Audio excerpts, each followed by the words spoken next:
There are so many interesting, horrifying, or downright weird things in this big world of ours. Each week, we'll bring you a new true crime story that has little to no coverage in English. Let us do the translations so you don't have to.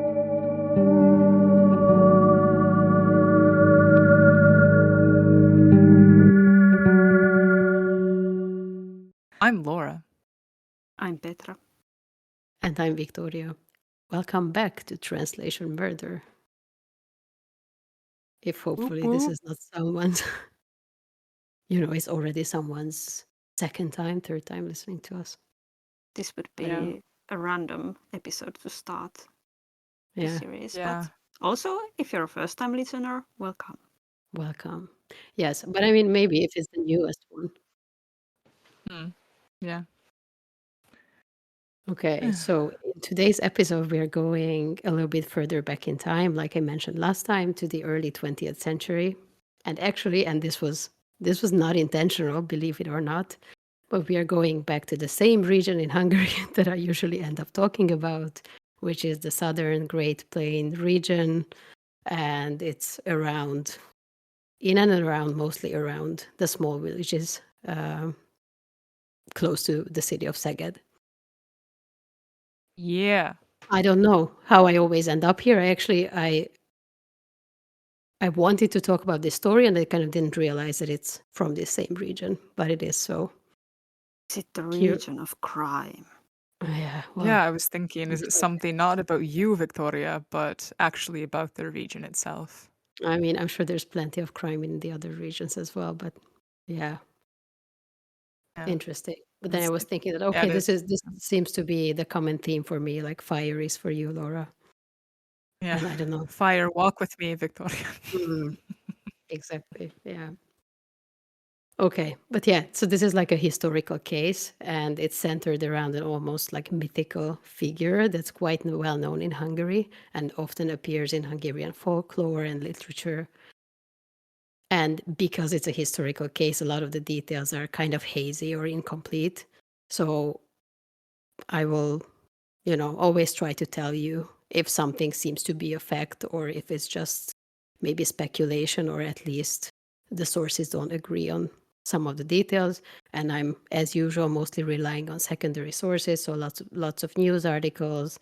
But I've also found some scientific articles written in Hungarian from the field of social sciences and history that did look into primary sources as well. So a lot of the details are probably accurate, but since it's an old story, it's, not entirely. But there's everything in this story from murder to gender questions. And I have to warn you to be prepared that despite my best efforts, I will probably mix up some gender pronouns sometimes, but I will try my best not to do that. I mean, I think also to point out that gender pronouns in Hungarian isn't really a thing. So just like in Finnish, I think that's maybe the more important thing. Yeah. Well, I mean, you will understand why I said this, but it's true that in Hungarian we don't have gender pronouns. So it's anyways, like in general, not just in relation to this story, but also in general, I do this sometimes, that I'm mixing up gender pronouns, but it's the same in Finnish, right? So bear with us. Yes. Yeah. I think all languages should have the hän in Finnish, which is he or she. It's like you never know what the gender you're talking about, which is totally fine. So exactly. all languages should be modeled after these. Yeah, and in Hungarian we have ő, which is also just a non-gendered pronoun to refer to any kind of person. So it's not an issue there. Okay. But my story today is about a Hungarian convicted murderer named Viktória Földi, better known by their nickname Pipás Pista, which could be translated to pipe smoking Steve. I put a note here to myself, nerding out on linguistics, because I thought you might want to talk about the name. Yes, thank you. Because I was thinking the Pista also from the Eros Pista. Is that the same thing? Yeah, Like I didn't. It is the same thing. It is. Yes, you're right. Pista is like a shortened form of the name István, like a Mm. nickname for István, and that's the same or would be equivalent to Stephen in English. I So see. Steve Or would be the shorter form. Tapio in Finnish, Yeah, yes, actually. Tapio. True. Sorry, Tapio. Yeah. And then Pipás, so the other part, the first part of the name, it comes from it's like a derived form of the word pipa, which means tobacco pipe. And pipás is like an adjective made from this word, so it would be like someone who has a tobacco pipe or is smoking a pipe. Like piping.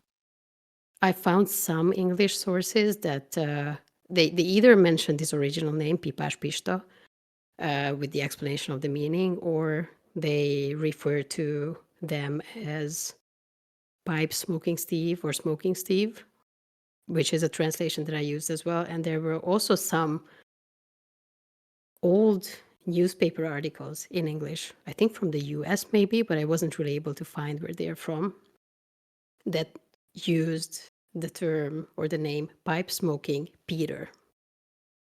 And I'm not sure why, because it may be just because of the P.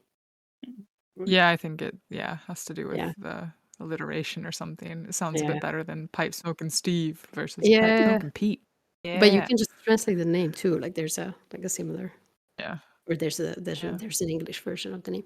But yeah, anyway, so you can kind of find some articles that use pipe smoking Peter as well, and some other names that was used or that's used to refer to Victoria Födi during their life is in addition to Pista is also Victor. So in some of the sources you can find Pipás Victor as well, but Pipás Pista is the most common one, basically. That's kind of a tongue twister if you say Pipás Pista. I can't do it more than once, I think. You should have, of course, used the official, like, what are they? The IM, like the IPA. IPA. Yeah. Yeah. International Phonetic Alphabet, not the beer style, but Oh yeah, true. yeah. Just joking. It was always a joke in linguistics. It's like IPA. Yeah. Yeah. Okay, yes. So Pipás Pista.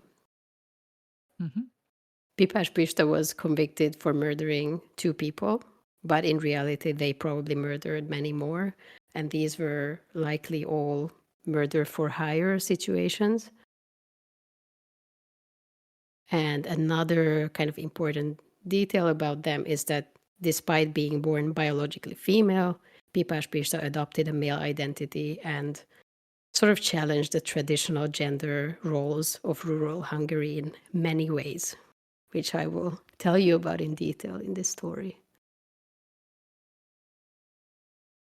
Also, yes, I wanted just to note here that I decided to use they, them pronouns to refer to Pipás Pista. And like we talked about it, that there are no like gender pronouns in Hungarian. So this is not an issue that came up in the sources that I used. They are not, conflicted about this, like what kind of pronouns to use, because there's just that's not a problem there. But most of the articles kind of say that a woman pretending to be a man. So they kind of refer to them as a woman. And a lot of them are like talking about this whole case in a really, really insensitive way. But there are, of course, like better ones as well. And yeah, historical story. So kind of understandable. But I thought we could look at it from like a more inclusive perspective here. So yeah, I thought they them would be probably the most appropriate in English. And this is why I mentioned that I would probably mess it up because it's just a little bit more difficult to use when I use they them in a sentence, but I will try my best. Mm-hmm. Okay, so I will start about their life, and there are some conflicting accounts about their early life that make it a little bit difficult to separate fact from fiction. But what we kind of know is that Victoria Födi was born around 1886 in Szeged to an impoverished farmer family and spent most of their life in the same region. And I said around 1886 because apparently they didn't know their exact birth date. So this is just an estimate that is, I think, now accepted as an official birth date, but we don't know exactly. And I probably mentioned, I think in some of the previous episode, that the southern Great Plains region used to be like a very rural agricultural area with a lot of these like small villages and isolated farms scattered around the city of Szeged. And it was also not a wealthy region in general. And it just became worse after the First World War. So now we are in the early 20th century. She was born in the late 19th century there. Not a great time for rural Hungary. Many sources mention that Földi's father was an abusive alcoholic, but this is not confirmed. So this is something that's the sources are conflicted about, but it's kind of likely. At the age of 13, due to the family's increasing debts and like poverty in general, the parents decided to sell them to work as a housemaid. And during this time was when they picked up smoking as a habit.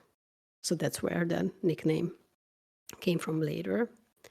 There are allegations that suggest that Földi's employer, when they were housemaid, regularly raped them and probably even impregnated them.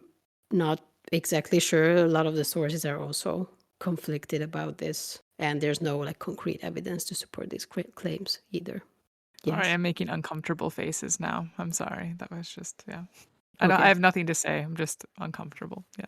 Okay. Yeah. Okay. I mean, it sounds like a fun upbringing, but I think this was just kind of common in the era and in these rural places. It's not like probably a very extreme story. I'm just also thinking like with the selling them as a housemaid. So was this also in Szeged, or where was the house at? Because then it would be like in a wealthier area. Small towns, like in a farm close to Szeged, but not in Szeged. Okay. Interesting. Yeah. Yeah, I don't even know if like towns, but like there were a lot of these scattered farms in the area. But why do you ask about the location? Oh, I was just thinking if the area was a bit like impoverished and then enough money to like employ a housemaid, it's usually more upper class. Oh yeah, you mean the family that they were sold to? Yeah. Was it a wealthy family? Yeah, I think so. Yeah. Yeah, so that's what you were asking, that where was that the place of employment, sort of. I didn't put it here because I realized that it probably doesn't make sense to bring in all of these like obscure like small town names, because I would have a million of them here. Okay. Or even these rural areas, you have the parts that are getting better. Like there are some like landowners who I was thinking. Yeah. So it was this kind of a person. So the same employer later introduced Födi to a wealthy farmer who was named Pál Rieger, and he was about 30 years older than they were. They probably got married around 1905 when Victoria Födi, or Pipás Pista, not yet, this name is not yet used at this point, was around 19 years old. So quite a big age gap there.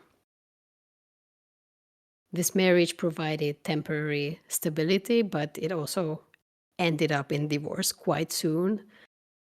I'm not, by the way, sure about this 1905 date, but this is probably around when it happened. There are also conflicting reports on whether the husband was abusive or not, but it would not be very surprising if he was. And also there is some conflicting information about if they had children or not, but I later found out that Födi actually had at least one child who survived, likely from this husband. So there could be some Födi like descendants walking around then, or they survived till adulthood, or probably Yeah, not much info. Oh, okay, yeah. yeah. I think they did, and also they were saying that they have like one daughter and a grandchild, maybe. So who knows? Yeah, that's possible. I didn't really look into the family later on. Yeah. Yeah. Okay, so they divorced in 1910, and soon after that, the husband, like the ex-husband, Pa Rieger, went off to fight in the First World War. So a few years after that. And it was after the husband's departure that Födi began dressing and identifying as a man. And that's when they adopted the nickname Pipás Pista as well. Some of the sources mention that they behaved manly long before this, actually. And I also read it in one of the articles that the family already called them Victor much earlier than this. I'm just like wondering what acting manly is for the times. Like, okay, the person swore, they spit, they basically just No, cussed or something. That it's no, it was manly or no, what? it was more than that, like wearing men's clothes. Well, I will describe it in this part, but Okay, yeah. like totally 'Cause I'm like like, they would have really described me as manly back in those days. Because yeah, I wear pants. Like, I'm just not just that, like kind of adopting like a male identity completely, or like completely or not. I'm not sure. That's also a little bit questionable, or the motivation behind this is a little bit questionable too. But it really just, I think, comes mostly from the fact that this is such an old case, and no one really thought about these like gender questions that much. So it was just kind of like a weird thing, and no one really knew what to do about it, or where it's coming from. But one of the possible reasons that's mentioned behind picking up this male identity was simply just to find work more easily, because men got employment more easily and they also got paid more. And later, there's a forensic psychiatric examination from which it emerged that in addition, or instead of just pure self-expression, Pipás Pista's father also, like in their childhood, demanded a lot of these like manly tasks from them around the farm. So maybe that's also another. I don't know. I don't think that's probably the explanation in itself, but another factor in the manliness that they had to do a lot of these like manly work, or like physical work around the farm as a child. I think it's a good point that compared to the modern gender identities back 100 years ago, there was more also practical aspects to it. What you can do as a woman, what you can do as a man. Now it's more about nuanced, like how you feel. Do you feel that you fit to womanhood or manhood, and so on? Yeah. Yeah. Yes, and then about the clothing. There's a documentary that was released about Pipás Pista in 1983. So, like, I'm not saying recently, but yeah, in the 80s, where locals were interviewed who knew them like back in the day. And they were like older people now at the time of this interview. And they recalled that Pipás blended both masculine and feminine elements in their clothing. So, for example, sometimes they wore a skirt and also this like sort of typical sheepskin hat and a jacket that was like typical male clothing with a skirt. That was like one thing that they recalled. But So basically what you're saying is they were a fashion icon, right? Is that what you're saying? sounds Yeah. sounds like it. Yeah. Yeah, and in these interviews, it also came up like some locals remember that they preferred being called Uncle Pista. So sometimes they made this joke that they use the name Pista, but like put Nini, that would be like an old woman next to it, and they didn't listen to this name, but they preferred like the male term. So yeah, a lot of conflicting reports about this gender identity. And I mean, yes, not surprising given the era and the location. But nevertheless, Pipás Pista became the first possibly transgender or non-binary person who overtly lived more or less as a man, despite these strong like prejudices of the people in this region. And in addition to this, while they were considered an oddball and like a weirdo in the community, they also earned respect as a hardworking day laborer. So they also had a male, like a typical like male job. They were working as a like day laborer, and they also were apparently like very strong and like muscular in build as well. But also, in addition to this day laborer job, they probably earned some extra money from smuggling goods through the border from Subotica, so the Serbian border. And then, yes, another kind of important information, I think, to understand the personality maybe a little bit better is that they were apparently notorious for heavy drinking and engaging in violent fights at the local inn where they were regular. Do you want to talk anything else about the gender questions? Because then I will just go to the murders after this. No, I mean, I just think that it's, quite interesting. Yeah, like the gender expression and gender identity, how it's changed over, the 100 or so years. But yeah, I don't know. It's just But then interesting. there are a lot of these like historical characters that, Yeah. like, so it's not like a new thing at all, but it's just more No. maybe in some countries at least you can express your gender identity more freely. Yeah, I Yeah. think one part that comes to mind is like, I don't know if you've seen this series on HBO, this Gentleman Jack. It portrays Anne Lister, and yeah, typically dressed in male fashion, and was like a landowner in Halifax in England, and that's like a very famous lesbian case, but then also kind of also gender identity and whatnot. And I mean, the nickname was Gentleman Jack, so you kind of get the point. Yeah. But yeah, that's kind of an interesting series. I would recommend if anybody hasn't seen it. Yeah, it also just made me think that what, Pipás Pista would think about this question. Because probably they didn't think anything about it back then. Because it was not really Yeah, like a topic of discussion. It was more like, oh, what a weirdo, and that's it. yeah. I was even thinking like, did anybody ask them what they like? Okay, yeah, they preferred to be referenced to the male title, uncle or whatever. But is there any more indication like, so like maybe in passing or something, like sure someone asked like, oh, would you rather be a man or woman but they didn't really pass it more than that. It was just like this kind of surface things like, okay, a woman that looks like a man or something, then they let it be? Or did anybody ask Yeah. them what they wanted to associate as, or, like, I don't think the gender discussion back then was yeah, this Yeah. what would you say, sensitive, evolved nuanced, or Yeah. evolved? I don't Yeah, think they like did. yeah, There were a few yeah. comments that made me think that maybe they actually identified as a man. Um, Mm. or would identify as a man like today or something like that. I don't know what's kind of the more accurate way to phrase this, but I wanted to mention this later, but I will find this note now. Definitely had mask energy, is what you're trying to say. Yes. So yeah, so apparently during their trial later on, when we get to that part in the story, they also asked to be recognized as a man, which was dismissed. Okay.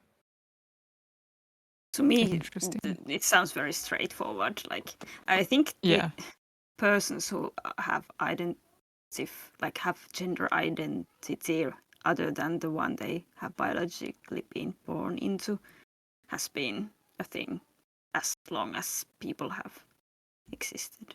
Like you Yeah. can read about them in all history in all areas. It's just Yeah, Yeah. but then it's just I just said it's conflicted because like there are these recollections that they were mixing the like female and male clothing, like wearing a skirt sometimes. So I don't know. And then also there are some I think in their testimony, like later on, it also says that I think they probably asked why they were dressing as a man, and the reason given by Pipás Pista was that it was easier to find a job, or like it was easier to live as a man in those times. But I think, I don't know, we can also not really know how those like testimonies were given, like how coerced they were, you know. So yeah, but it also, like, I would guess that they had a male identity. Like the whole gender identity is very complicated It question. is, yeah. Like, Yeah. why do you feel as a different Mm, gender? Like the whole question there. So yeah. there's always maybe Mhm. some practical aspect to it too. Like I would want to do the things that the other gender Mm. does. Yeah, I'm sure. The Yeah. feeling of that. Okay, let's go to the murders. So there are 2 murders that are considered proven in this case. And they first became known to the police through like a family dispute on June 7th, 1932. So there's like a little bit of a time jump here. Upon a civilian report, the Szeged City Police was dispatched to a nearby farm where 2 people, József Vér and his partner Veron Németh, were arguing or sort of like breaking up. Apparently they had an affair. That's where the police was called. And after calming them down, police escorted the woman home, who on the way started telling them about a rumor that an earlier suicide of a man called Antal Dobák 10 years earlier, so in 1922, was actually a murder, and Pipás Pista, with the help of this man's wife, was the one who hanged him. So this woman says that she heard this from József, so the same guy that she was arguing with, because his wife, so this was an affair, and then József's wife, who was the victim's, Dobák's daughter, by the way, once during like a marital dispute threatened him and said something like he should be careful not to end up the same way. Uh-huh. Okay. So it kind of reminds me just a little bit of that, was it the Angel Maker, or what is this other famous Hungarian case, right? This Yes, kind yes, of... I will bring that up. Okay, sorry. Yeah, all right. Yeah, yeah. But we can talk about that case because there are similarities. So the police found this rumor, the mention of this case, suspicious, especially because there was this direct family connection that this was said by the then victim's daughter. So it was not like, just kind of a random person claiming this. Still, it came through several people, but they still decided to follow up on this lead. And then this is what they found out. So it turned out that Antal Dobák, who was thought to have committed a suicide in March 1922, was actually murdered. And what happened was that after returning home from World War I, he resumed control over the family farm from his wife, who was taking care of the farm while he was away. And then he started spending their money on these like lavish parties held on the farm for the locals. And actually, Pipás Pista was one of the people who attended these parties and played the tambourine there. So Dobák's wife was not too happy about this. And it's claimed that she offered Pipás and 2 other accomplices, who were both men, that she would pay Pipás for the murder of her husband. And what the confessions say later on is that one night, as Dobák returned home, the 2 accomplices who were hiding in the kitchen attacked him and dragged him to a room where Pipás was waiting with a noose. Mhm. Yes. Yeah. Tied to the beam of the house, and basically hung him while Mrs. Dobák, so the wife, was blocking the kitchen door to prevent him from escaping. And then after the murder, they took down the body and carried it to the pantry and hung it again and kind of just staged it as a suicide. And another fun fact is that apparently Dobak's underage children witnessed this whole murder. Oh. So I think that's why the daughter knew later on for a fact that this happened. And that's why she later threatened her own husband that, you should be careful because the same thing might happen to you if Yeah. you're an asshole. Oh, yeah. Yeah. Yeah. I was just thinking I don't know, the evidence on the body, would there be like different, like, I'm trying to think how to word Probably you this. could see that, like, maybe if they could have investigated it, like, pretty Yeah. quickly, then maybe you could see that there's, like, some rope marks in one place and Yeah. then it's in another. I don't know. I was Maybe. thinking that like maybe the rope marks from when he was alive, there would have been bruising, right? Mhm. But then I was thinking then like another rope mark, would that also leave marks but not necessarily bruising because then he's already dead, you know? So then if it was like, yeah, I don't know, I was just thinking that there Maybe. could be, yeah, kind of a weird show of like maybe two versions of the rope being there, but Mm, one actually looks like post-mortem and then the other one, what is it, yeah. perimortem or Mhm. pre-mortem? What is the word? Yeah. Yeah, I think probably, like, perimortem is, like, around the death, and maybe you don't know Yeah. exactly when, Mm. Yeah. and then Yeah. 3 years before. Yeah. I Yeah. don't know. I don't think they Mm. like, they then just, thought, like, "Oh, okay, it's a suicide," and didn't really look into it. I Yeah. mean, it was 100 years ago too. Yeah, true. And by the time the police, find out about this, it's already 10 years after this murder. Ah, okay. Yeah, So okay. That's yeah, interesting. so Yeah. this woman just says that, "Oh, actually, this is what happened," and they start, like, looking into it, but it's already 10 years later. And then as they start investigating this murder, police quickly find out that not only Antal Dobák, but also another man called, István Börcsök, his suicide that happened 3 years before Dobák's murder was also actually not a suicide, but a murder committed by Pipás Pista. It's like a little bit Interesting. similar. Yeah. Yeah. It's a little bit of a similar story. István Börcsök was also a soldier and apparently also Pipás Pista's drinking buddy, so they knew each other. And Börcsök was kind of this, like, not very nice guy. He was threatening his wife with a gun when he was drunk and, like, kind of just abusive in general. The murder was apparently plotted by Pipás, Börcsök's wife, and their son, Imre, and also another laborer who worked on the farm. So what they planned is that they would hang him in the same way in the barn outside, but then they made some noise accidentally that alarmed the horses. So Börcsök woke up and went outside to the yard with, like, a lantern in his hand, and they were found out, like, too easily, so they couldn't kind of lure him out, but he came out too early, and then they started, like, fighting with one of the men, and then at some point Pipás came in with a rope and strangled him. So they didn't manage to, like, hang him, but this guy was strangled with a rope. Then they dragged the body into the house and hung it on a beam again to make it look like a suicide. And Pipás was paid 400 crowns for this murder. And I couldn't really find out how much it was. It was probably, like, not a huge amount of money, but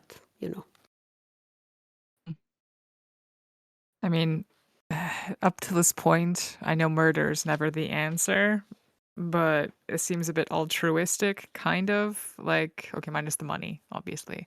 Yeah, the money, and also in But the previous case, there was, I think, no, not money, but some goods, like they got some, um, I don't know, like grains and wine and okay. meat and things like that. So there was, like, clearly a financial aspect in both of Okay. these. Yeah. But I think it has not been, like, you know, difficult to persuade them to do it in a way. Like, especially when you told about that they had also had experience With to be abuse, yeah. abused by a man, Yeah. like as a housemaid, and Yeah. we don't That's a know good about point. the marriage if it was abusive or not, but Yeah. Like, I mean, in a way, like they were able to understand also the point of the woman there, like what kind of situation you are, like again, like in our last episode, like what back in the days it was not so easy for a woman to just walk out if your of course. husband is not nice. Yeah. And also, post-war time, everyone is a bit more, abusive because of the PTSD. the shittiness of PTSD from war, or shell shock as they would call it back in those days. But so it's just a shitty position all around in that case. But Yeah. I mean, like, there's nothing good about this whole story at all, but still, and of course, like, murder is not okay, but definitely it's like more complicated than just this, like, one horrible person came and murdered a bunch of people for fun. Yeah.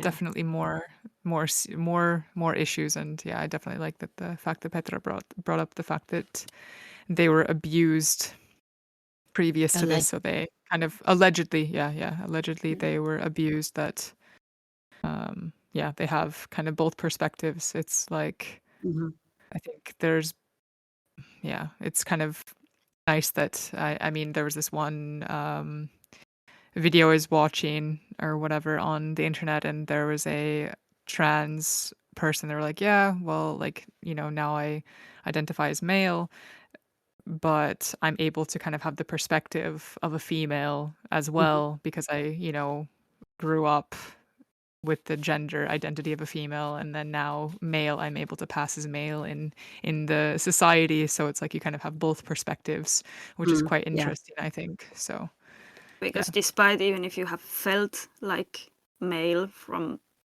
since you were a small kid, people have treated you as society a woman treats for you a long time, so you know how it is to be treated as a woman.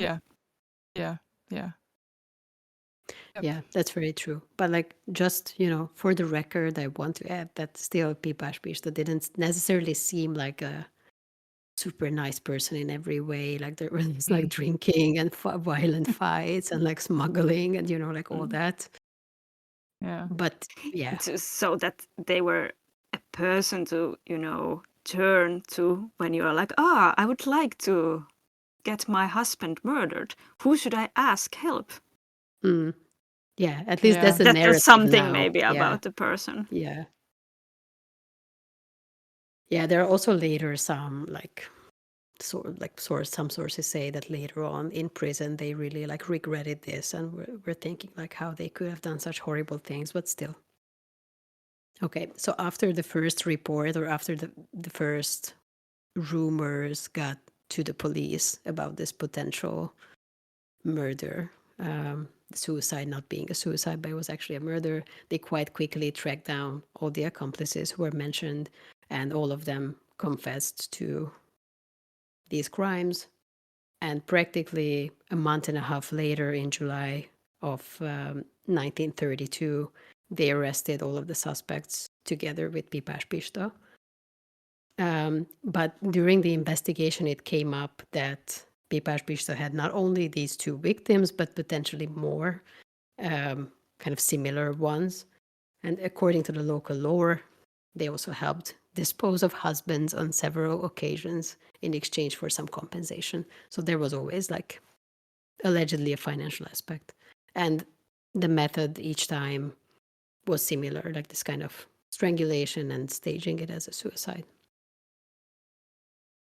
I mean, okay, this is like a bit better than if you were to use poison, because at least that could be traced back, afterwards, even in the grave. But if the flesh is so decomposed that it's going to be difficult, well, did he actually die hanging or not? Or if, I don't know. It's kind of a bit cleaner, quote unquote. But good that you're bringing up poison, because I actually wanted to mention another case that has poison. Oh yeah, it's almost like we planned that, but we really didn't plan that. I But did I plan it. knew it was Yes, but coming. I knew it was coming. So yeah, interestingly, this whole investigation of these like Pipás Pista murders began only a few years after this other case that was quite similar, or like there are at least a lot of similarities. And Laura, you know this one. I don't know. I think Petra, you might also know this one because it's quite well known, like also internationally. In English, it's usually called the Angel Makers of Nagyrév. And in Hungarian, you can find it as Tiszazugi méregkeverők, which would be poisoned mixers of Tiszazug. Tiszazug is like the region, Nagyrév is the town. So that's why the name is different. Do you remember anything about this case? I don't I will know summarize any it quickly. case from Hungary, except the Yeah, ones that I we don't have know. covered here. Yeah. I don't know if we've talked about it briefly before, but basically in this case, several women from the town of Nagyrév were convicted for poisoning their husbands after they were returning from World War One, and then also a lot of other family members when they realized that it's kind of a convenient way of getting rid of people. It's estimated that they murdered somewhere between 40 to 100 people this way. And I think like one of the methods, or at least how they started, was like scraping off arsenic from like flypaper. And there was first like a midwife who was kind of helping out with the practicalities. And yeah, it just became a thing in this town. That's Yeah. Yeah, but it's kind of a well-known case, so I didn't plan to talk about this in the podcast anyways, because there's so much information about it in English, and it was already covered by other podcasts as well. And I looked it up. It was, for example, covered by My Favorite Murder. That's actually when I first heard about the case, which is kind of funny. It was covered in episode 224 of My Favorite Murder. So, you can go and listen to that. It's I think it's a really nice summary of the case. You might not get the accurate Hungarian pronunciation of the names, but other than that, it's very good. And I think, Laura, you said that it was covered in some other podcasts too, but I don't think I've heard other ones. Yeah, episode 268 by And That's Why We Drink. Yeah. So because this other case was kind of recent when this investigation started, the authorities were not too eager to present another series of quote-unquote female murders to the public. So they wanted to kind of close this case as quickly as possible. And in the end, Pipás Pista was accused of killing only these two people, but even though there were other probable cases that they didn't look into, so they only went for these two. But following these confessions that they could gather from the people who were involved, they didn't really have too much evidence to present. They exhumed the body of Antal Dobák, but 10 years after his death, they could only... actually, it was... Now I'm realizing that it must be the other guy. 10 years after his death, they could only prove that the hyoid bone was broken due to strangulation rather than hanging. But it couldn't be determined when this occurred. But then I think what I told you was that they hanged him and they strangled the other guy. Yeah, they strangled Borsok and Borsok. Yeah.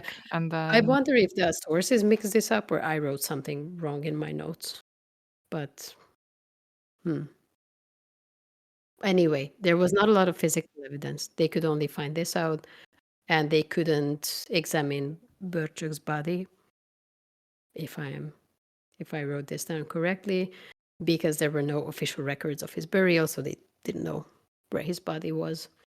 And also Pipás Pista's illiteracy was kind of something that complicated the case too. They didn't know how to read or write, so they couldn't authenticate their testimonies with a signature. They only put like a fingerprint and a cross next to it. So I think that complicated the procedure a little bit more. During the trial, the defense brought up Pipás Pista's sexual orientation, is what an article said, like probably like gender identity, because I think they were going for an insanity plea. Oh God, no! They're this confused person, and you shouldn't convict them. Yeah, but then it was dismissed. Yeah, it was dismissed. Yes, it was dismissed. Yeah, makes sense. Local newspapers, and maybe not just local newspapers, but just like national newspapers were reporting about this trial. It was kind of sensationalized. A lot of the public was following this case. And on January 13, 1933, which was a Friday, Pipás Pista was sentenced to death. And the wives that were involved in the murders and also the other accomplices got various prison sentences, which I didn't list here, but I think the wives got life imprisonment, and then the other people got like, I don't know, 15 years, kind of varied. But that's interesting. So the Pista Yes. was defined as the main perpetrator here. Because the Yes, story because sounded like, okay, there were the other guys, I guess. but they said that Pipás committed the murders. Like Okay, they so were they the were one just, who, I don't and know, they also supporting. planned it. Like, yeah. Okay. But then they were kind of the central figure who's like the murderer and like the bad guy. And yeah. But I was also thinking I was going to wait to kind of bring this point up until, the trial and whatnot. But I was going to think that, I mean, at least a lot of the cases in the early 1900s or 1800s or whatever, what have you, when there's a female, usually there's a bit of leniency. But I don't know if it's usually because they're, this typical femme presenting woman who's like, kind of quote unquote sexy or something, and they could never, ever Like an think of a woman innocent. doing that type of innocent and like think of a woman doing that type of heinous crime. So that Pipás Pista dressed and identified possibly as a man, could that have also been one of the reasons why they were able to carry out this kind of demonization of this person or something, I maybe? think it contributed to it for sure, that it's like, oh, it's a woman dressed as a man or pretending to be a man. And like, I don't know, just this like whole thing was really dragged Yeah. into the trial. Like that was kind of the most Yeah, like kind of important thing. like, oh my Yeah. God, society is going downhill. Women are Mhm. dressing like men and Yeah, yeah. murdering people, like thing, which I, I, But I don't know. At least that's what I'm kind of, thinking. But yeah, I okay. think that was definitely part of it. Because like they were anyways kind of considered a weirdo in the community because of this. So then it's like, Mm. oh my God, turns out that this weirdo is a murderer, so that didn't help. Um, Two interesting things. One about the conviction. So actually, and there's like a lot of details about this, but I didn't think it was super important to include here. So I will just say that after a little while, this death sentence was converted to life imprisonment Mm. based on the recommendation of the Clemency Council during the Christmas of 1933. So a few months later, it was converted. Um, there's some questions why this happened, and I didn't write them down, and let's not talk about that part. But Okay. Because I was just or gonna or bring up one okay, point. if you have a question Because I specifically. can't remember, like, also with the angel makers, because obviously they killed many, many people, like Mhm. tens of people. That were they sentenced to death and also executed, or Yeah, that's a how did good that question. whole thing go? Because I'm just like wondering, could they still not fathom or stomach the thought of killing or executing a woman, even if they themselves identified as a man? Like they just didn't want to Mm. do that, and that's the reason why the uh the sentence was commuted down to being life imprisonment instead of execution. Could be. There's really like a few theories why it happened. And first, Mm. they appealed against that sentence, but still that was Mm. rejected. So it was still standing, that sentence. And then it says that there was maybe like a teacher in prison, like a Bible teacher who was talking with them, like people who was talking with Pipás Pista a lot in prison, and said that they really like regretted these crimes and wrote like a letter to the court or somewhere. Mm. Mm. Still, despite that, they kept the death sentence. And then suddenly there was this what is the term? When it's like, it's not like you're, oh, we talked about this in one of the, Eel? Like, you get pardoned. yeah, okay. I was like, oh Pardoned. no. Oh my God. Yes, Yeah. pardoned. But basically, this was not a pardon. They just, they just converted it to life imprisonment. But yeah, Mm. but suddenly there was this unexpected change. And then it's still a bit unclear why that happened. But it was not directly because of this Bible teacher. I don't know. Maybe don't leave this part in because I don't remember the details and I really didn't write them down. Could be But yeah. that someone was just like, okay, we don't have enough evidence. Stop this. Yeah, and I think in this final decision when they converted, it was brought up that that they had like a difficult upbringing and abuse, and that might have contributed to I don't know, their poor decisions or whatever. Yeah. What happened is that Pipás Pista was never hanged, but then a few years later in 1940, on October 10th, they died in prison. And I think this prison was in Budapest, but another source said it was in Szeged. So I'm not sure in which prison, but they spent the rest of their life in prison. And they were only 54 years old. Did they die out of an illness, or did it say anywhere? I think I think it was an illness. So yeah, like I said, it's like really, the story is part of Hungarian folklore, and also just this whole character of Pipás Pista became this like controversial hero in the farm world around Szeged. Like the term would be tanyavilág, so there's like scatter and like farmstead world, just because of the supposed motivation behind the murders to like punish men who mistreated their families. So Pipás basically became this like Avenger figure in folkloric tradition. And also this saying, Pipás will come for you, was apparently something that commonly came up in marital arguments after this case. And like, yeah, of course, this whole gender identity question contributed to the sensational aspect of the story. I was Googling, and apparently there was a psychedelic folk metal band. Oh, yes, I wanted to bring that up. I totally forgot. Sorry. You can say the name because I'm going to butcher the name. Wait, isn't it Virrasztók? Yeah. Yeah. Yeah. Who has a song that tells the story. I don't know, like if it tells the story or like inspired by the story at least. Right? I think the song is called Pipás Pista. Yeah, and their album 2011 dedicated to Pipás Pista, and their album 2011 Memento Mori. In addition, the band All Inclusive Delicates made a ballad about the case too. So, yeah. And then there's also a play. Yeah, there's a play. Yeah. Oh, so wait, a very I didn't want to do this. famous character. Yeah, it is a famous character, and like there's a theater play, there are some exhibitions, and also some like items. I think Pipás Pista's boots in the museum of Szeged, the main museum, Móra Ferenc Museum. I don't know if I was actually wondering, oh, maybe Laura has seen those boots, but I don't know if it's part of the permanent exhibition or it was like a temporary one. It wasn't. Yeah, it wasn't there when I saw it. They only had the jade and the terracotta warriors from China, and that was the main exhibition there. Yeah. Yeah, but that's all I had to say about this story. Do you want to comment anything else?